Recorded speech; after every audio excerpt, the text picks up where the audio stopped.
Jack Ma कभी Asia के सबसे धनवान शख्स थे। जैक मा अब लगा बड़ा झटका, एंट ग्रुप भी हाथ से निकला। चीन के अरबपति उद्योगपति जैक मा के लिए मुश्किलें और बढ़ गई हैं, जिसमें उनके हाथ से एंट ग्रुप की कमान चली गई है। जैक मा एंट ग्रुप के फाउंडर हैं। कभी एशिया के सबसे धनवान शख्स रहे जैक मा के लिए मुश्किलों का दौर जो शुरू हुआ तो अभी तक खत्म नहीं हुआ है।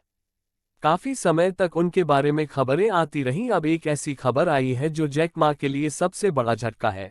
एंट ग्रुप के फाउंडर जैक मा के हाथों से उनकी अपनी ही कंपनी का नियंत्रण निकल गया है। अब एंट ग्रुप में उनकी हिस्सेदारी घटकर केवल 10% ही रह गई है और कंट्रोलिंग राइट्स भी खत्म हो रहे हैं। एंट ग्रुप के एक बयान के मुताबिक चीन के अरबपति और दिग्गज ई कॉमर्स कंपनी एलिबाबा के फाउंडर जैक मा के पास अब कंपनी का नियंत्रण नहीं रहेगा। इस फिनटेक दिग्गज ने अपने शेयर होल्डिंग स्ट्रक्चर को ऐसे एडजस्ट किया है कि अरबपति जैक मा के पास अब इसके अधिकार नहीं रह गए हैं और कंपनी के वोटिंग राइट्स भी उनके पास नहीं हैं। कंपनी ने अपने बयान में ये भी कहा कि ग्रुप के शेयर होल्डर्स ऐसे एडजस्टमेंट के लिए राजी हो गए हैं जिसके बाद जैक मा के सारे वोटिंग राइट्स खत्म हो रहे हैं।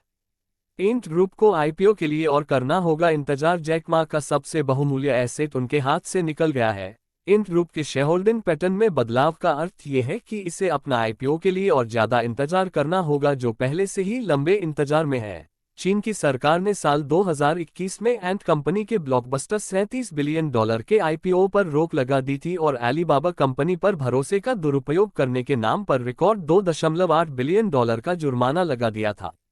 जैक मा की मुश्किलें क्यों और कब से शुरू हुई? हालांकि एंट ग्रुप के शेयरहोल्डर्स की आर्थिक स्थिति पर इस घटनाक्रम से कोई असर नहीं होगा, पर जैक मा के लिए ये खबर दुखदायी होगी क्योंकि जिस कंपनी को खड़ा करने के लिए उनका सबसे बड़ा योगदान था, अब उसी में उनके वोटिंग राइट्स करीब 50% से घटकर 6.5% पर आ गए हैं। जैक मा की मुश्किलों की शुरुआत साल 2020 में हुई थी जब उन्होंने चीन की सरकार की आलोचना की थी और इसके बाद उनकी नेटवर्थ में भी गिरावट आई। वीडियो देखने के लिए धन्यवाद। मिलते हैं अगले सेशन में। प्लीज लाइक करें, सब्सक्राइब करें। For more updates, thank you again.